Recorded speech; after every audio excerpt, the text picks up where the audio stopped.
Hello and welcome to College of Idaho Insights. I'm Dustin Wunderlich and I'm here today with Kerry and Jasper LiCalzi from the Department of Political Economy.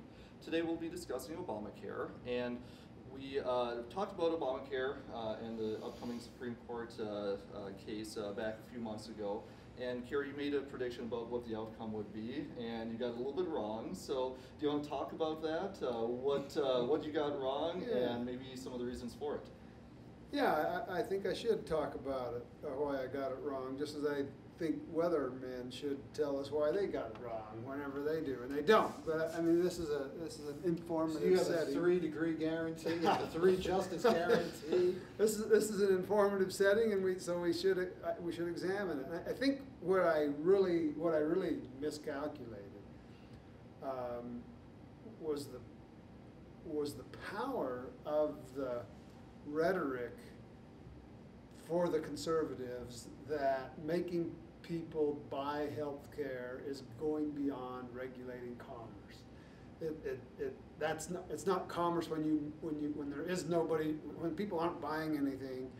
To make them join commerce is going beyond Congress's commerce power. And the reason why I say that is because my prediction was it was contingent on Justice Kennedy staying the course with past Commerce Clause precedent. In the past, the court has basically said, when it comes to Congress and its commerce power, the only check on it is the political process. That is, if the public doesn't like how Congress is regulating commerce, then they can kick the bums out and reelect new people. But when it comes to commerce, basically Congress has a blank check. And Kennedy has been part of the coalition of justices that has viewed the Commerce Clause in that way. And so I was assuming Kennedy would stay the course, which would mean there would be 5 justices. And I thought Roberts, being the chief, had a desire to unify the court on something as big as this policy. I mean, in a sense, this was a referendum on the Obama presidency, as the media has portrayed it, because there was so much focus on it. Roberts also brought focus on it, the Chief Justice, by having 3 days of oral hearing. So it seemed to me that the chief was trying to focus on this case, and he felt a need to have a strong opinion and I assume it would have to go in favor of health. But you have to have a strong opinion, though. You have to admit his opinion, especially right. That's his personally. That's because where I got it wrong. I know, because it's basically, isn't it really, a 4-4-1 opinion? No, that's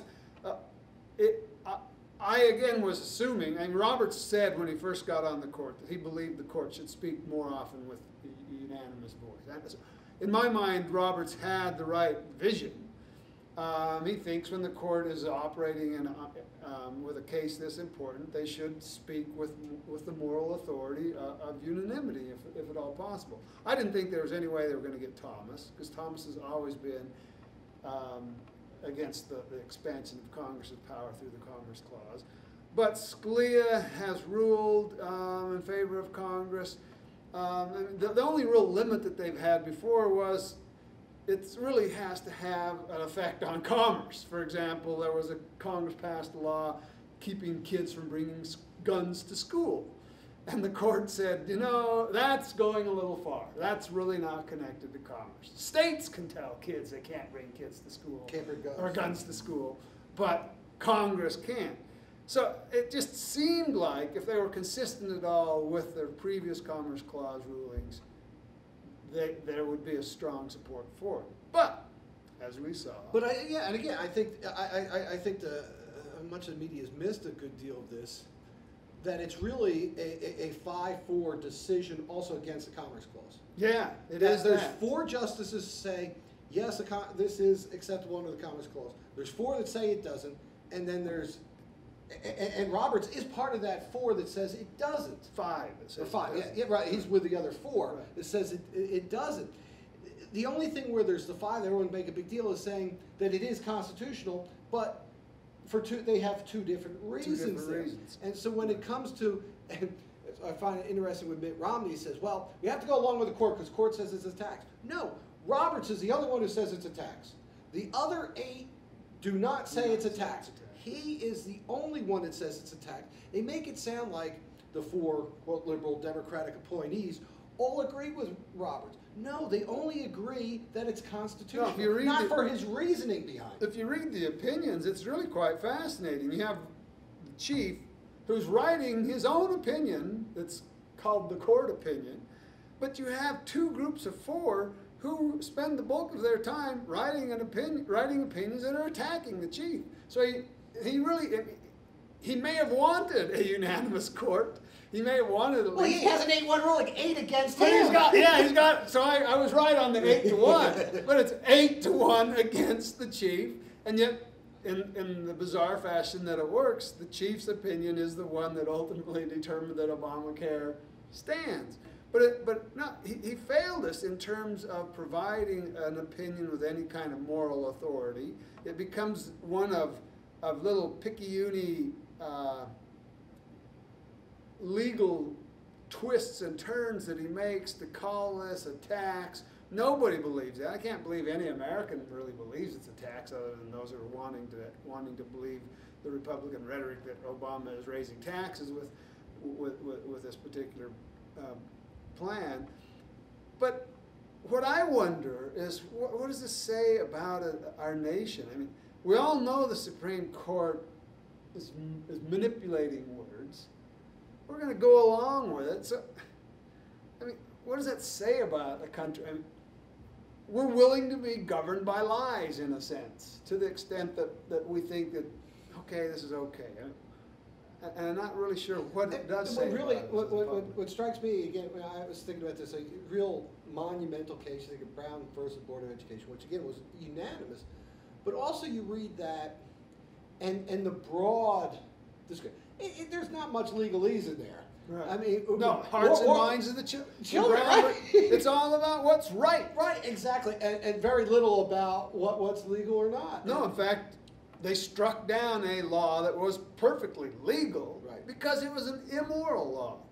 And the court seemed to know, for much of its history, that when you're dealing with big cases like this that have great impact on society, you need to speak with some moral authority.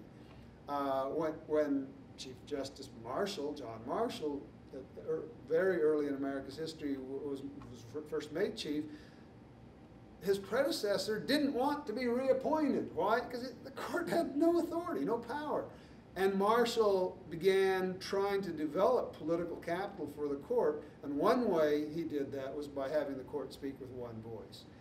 And to the extent that when Richard Nixon was not wanting to give up his infamous Watergate tapes for Congress to take a look at, for the courts to take a look at, the Supreme Court ruled that he had to, again, 9-0, a unanimous opinion saying he must. With Berger as the chief, not exactly the strongest Chief Justice we've ever had. Right. But even he, who was wishy-washy, but even he recognized, even though the court was kind of split in many different factions at that time, that they have to speak with one voice there, and it's troubling here, I think too, because again, I think Roberts felt he didn't want to overrule a democratically passed law. That he didn't want the court to be invading something Congress did. I mean, unless it would be blatantly unconstitutional. That he didn't want the courts to be involved in legislating. That's the job. And I think what he wanted to do morally is to allow the voters to decide. And so that's how he had to come up on that side, but he couldn't bring himself to do it from a commerce clause. What I think is more problematic is he couldn't pull any of the other conservatives over with him. He couldn't get any of them. He couldn't get Alito. He couldn't get Kennedy to say, there's a bigger picture here, which Berger and Warren had done and Marshall had done in the past, to say, look at the big picture, forget the legal stuff, get out of this and what's best for the country. And what I find fascinating is that there have been so-called liberal pundits who have been congratulating Roberts for the leadership he showed by joining the four liberals in ruling this way.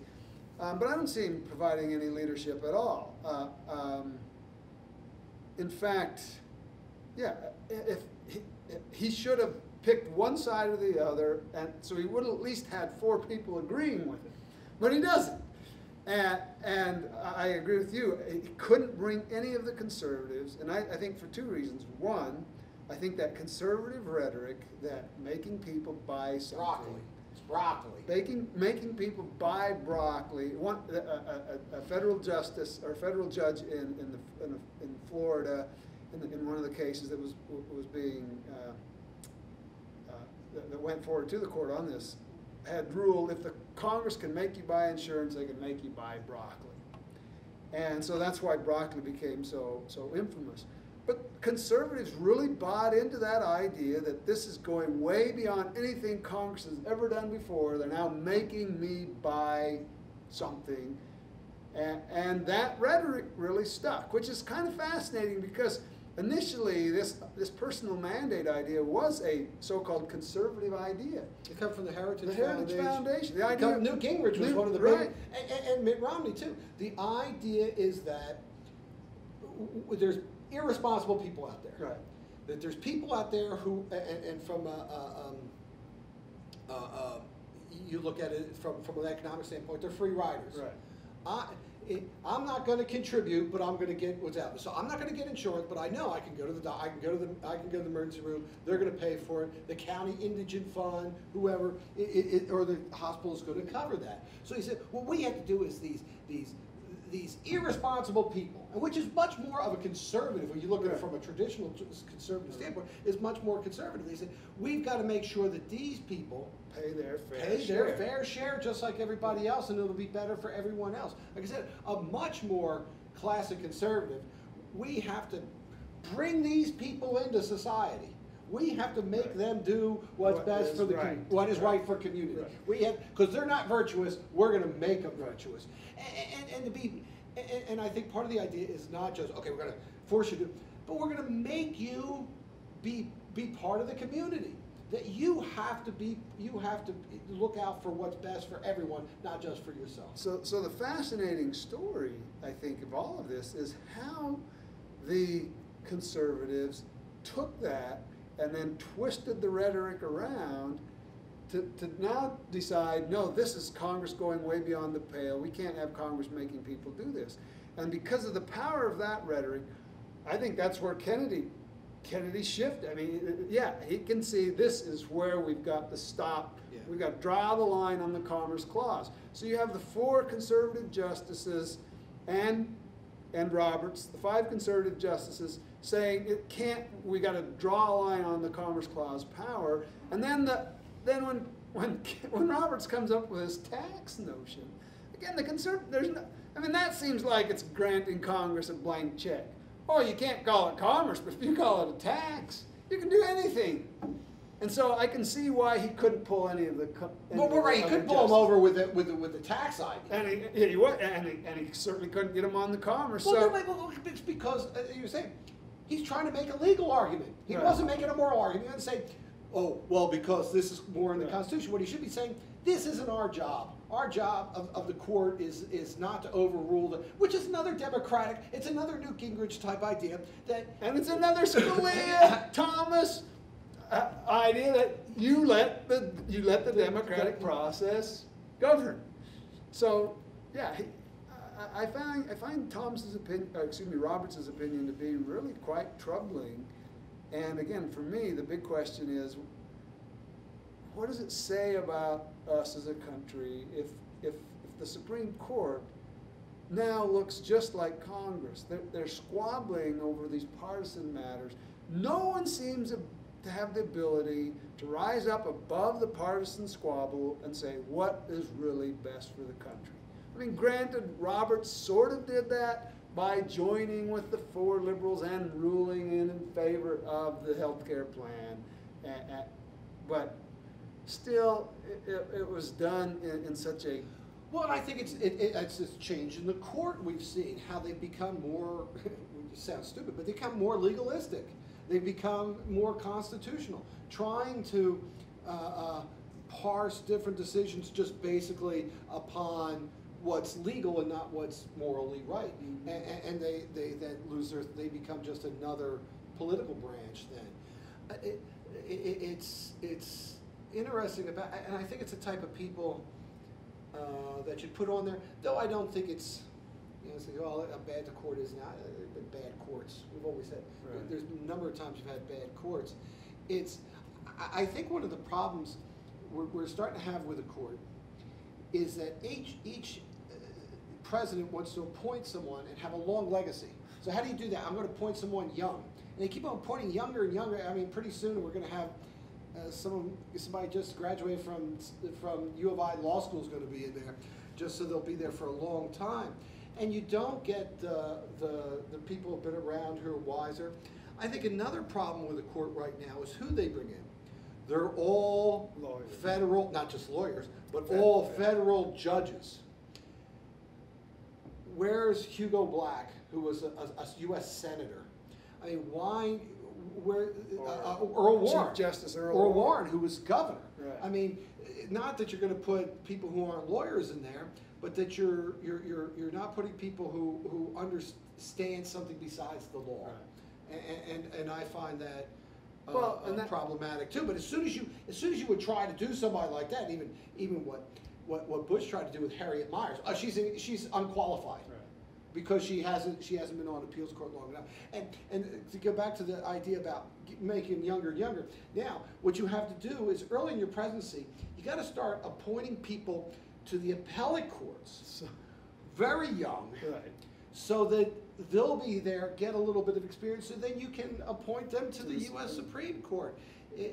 No, you mentioned that the court is becoming too legalistic, and that's something that in my mind we've lost sight of the court's original power when it came to challenging Congress or determining Congress's laws were unconstitutional. I mean, there's nothing in the Constitution that gives the court legal authority over Congress. The founders refused to grant that authority to Congress, and if you read Hamilton's Federalist 78, he explains why. It'd be such a violation of separation of powers to give the courts legal authority over Congress. They refused to do it. Rather, Hamilton argues, the court could hold Congress to its scruples. It could look at a law and say, this just doesn't seem right. It might be technically legal, but it seems wrong. And that you would pass a law that is flagrantly discriminating against a particular group or something along those lines. That was the nature of the court's power as Hamilton understood it. And again, Chief Justice Marshall understood very well that if the court ruled in a way that the president or Congress didn't like, they'd simply ignore the court's ruling. And so he knew any ruling that was overturning an act of Congress had to have the power of moral persuasion behind it. And now we've reached a point as a society where we seem to be willing to say if the court says so, then it's okay, even if it's just some legalistic reason that we don't understand. It may seem wrong, but okay, the law is the law. That's what Romney said. Well, if they say it's a tax, it's a tax. Really? Well, and you know what I find interesting, and this is a case your class dealt with, the Valor. Stolen Valor. Stolen Valor one, which I think is more fascinating into the same thing. Morally reprehensible. And the idea people haven't heard about it, there's a law that says if you claim that you got certain military honors, which you didn't, you could be held accountable for that, legally accountable. And the court throws that out. And again, on legalistic standards, but not on a moral standard, saying this is wrong, you shouldn't be allowed to do that. And I think that fits with it as much as possible. So now that the decision has been made. What do you think the impact is going to be on the election coming up here? Does this get talked about? Does this have an impact on what Romney and Obama are going to be doing in the campaign? Take a shot at that, and I'll jump in. Well, first of all, I still think it's the case, which I said before, is that upholding the law is beneficial for Republicans, because they now make the case, and they have to some extent, but I don't think they've done it well enough, is to say, if you want to get rid of this law, you're going to have to. We can't rely on And the how court. much money did Romney get immediately after that ruling? I mean, well, what's interesting you're right, is and that- the money's poured into Romney's campaign. And also the after Democrats got a ruling. lot of money too. Both sides did. I mean, no matter what happens, both sides are going to get a lot of money. But if there's anything to galvanize the Republicans at this point, it was ruling in favor of that law. But I think it galvanizes people who are going to vote for him anyway. So and it galvanizes the Democrats are going to. People in the middle, it did do. I think what a lot of people who are more independent, more moderates, want to we're trying to hear about just settle this some way. So I think they were happy with that. I don't think there's many people who are going to say, I'm going to vote for Obama, I'm going to vote for Romney, even though before I wasn't going to, but I've changed my mind because of this. I don't see that happening. I don't think it motivates Republicans more than it motivates the core of the Democrats the same way. Some have argued that Roberts was, in a sense, giving a bone to Republicans, though, by calling it a tax. And Republicans immediately have tried to jump on that. Well, but again, the problem with this whole issue, and Romney doesn't want to talk about it, is because he basically did the exact same thing in Massachusetts. And then he has to, first his advisor on his campaign comes out and says, no, it really is a penalty. And people go crazy about that. So, but he was the smart one, more so than Romney, because now Romney said, no, I agree, it's a tax. But then you ask him, well, so you then raised in taxes Massachusetts, you raise it? No. So now Romney has to say, well, when I did it in Massachusetts, it's a penalty. When they do it here, it's a tax, which is even more convoluted than what Roberts came up with. Was it Rick Perry who said Romney was the worst person to run against Obama because he had to be running against his own policy? Well, if the campaign was just about this, I would say that's the case. But I don't think it's that important. I still think, and everyone says, oh, it's going to be the economy. That's what's so important. Depends on where will the unemployment rate. I don't think that's the case either, and I don't think that's usually ever the case with any election. It's more how the voters, they get a sense of who the people are, and who they feel comfortable with, and who they think will do a better job. It's not like, well, and we have colleagues in our disciplines, well, if the unemployment rate's not 7.92%, then he's going to lose. No, I think and it's too early. You saw this, I think, last time. It was close, but when the economic crisis came, Obama seemed much cooler, more collective, more thoughtful about it. McCain suspending his campaign, not wanting to go to the debates, going to Washington, not really accomplishing anything there. I think that's what people said. Well, we're more comfortable with this guy. I think that same thing's going to happen in some way. It was with Ronald Reagan. After the second debate he has with Carter, and people going, he's not a crazy bomb thrower. He's someone, I could see him as president, and he wins. And I think that's more about it. I mean, too many people say it's going to be this issue or that issue. So at this point, are you willing to predict that you think that in the end Obama's going to look much more presidential than Romney in the debates or whatever? Or? I'm not sure. I think what Romney has to do, and I think what his problem is, and I agree with Bill Kristol to some extent with this, which is problematic, is that he's got to seem stronger. He just doesn't see. It's like there's no there. There's no center. There's no center. Now, some presidents have been able to get away with that. Bill Clinton was great. I mean, where they, so I want this circle. Where won't you move from? Nowhere. But Romney doesn't, and Lyndon Johnson doesn't have that kind of personality to be able to do it. What does he really believe in? And this whole thing saying now that he's going that it's a tax, that he seems to be waffling back and forth, I think is probably, not that Obama's doing much better with that. That's one thing I've been surprised with this whole campaign. I think both sides have both running poor campaigns.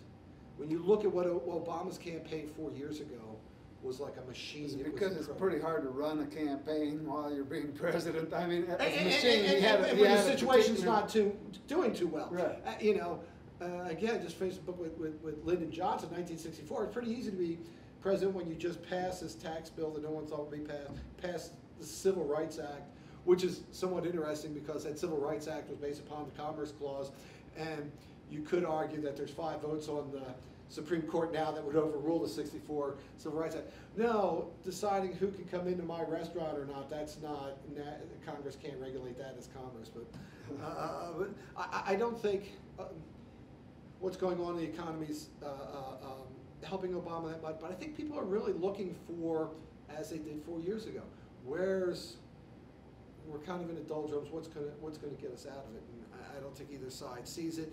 What you tend to get in that is kind of like we had in 2004, where it's parsing just right in the middle. So, do you not think Obama is looking presidential when he does get up and speak? Yeah, he changes around too. He hasn't seemed that steady and strong either. So I think it's very problematic. It's his race to lose. Incumbents. It's very difficult to beat an incumbent president. And in the swing states, I mean, the only 2 swing states I've seen that he's down in are Missouri and North Carolina, and that he won those 2 last time was very difficult either. But that he's ahead in Ohio, he's ahead in Florida, he's ahead in Iowa, he's ahead in New Hampshire. I look at it. 2004, John Kerry, much weaker candidate, came within 1 state of winning. All Obama has to do is win what Kerry did and win 1 more state. If he can't do that, he doesn't deserve to be president. Well, thank you very much for participating in today's discussion, and thank you to all of our viewers. Have a good day.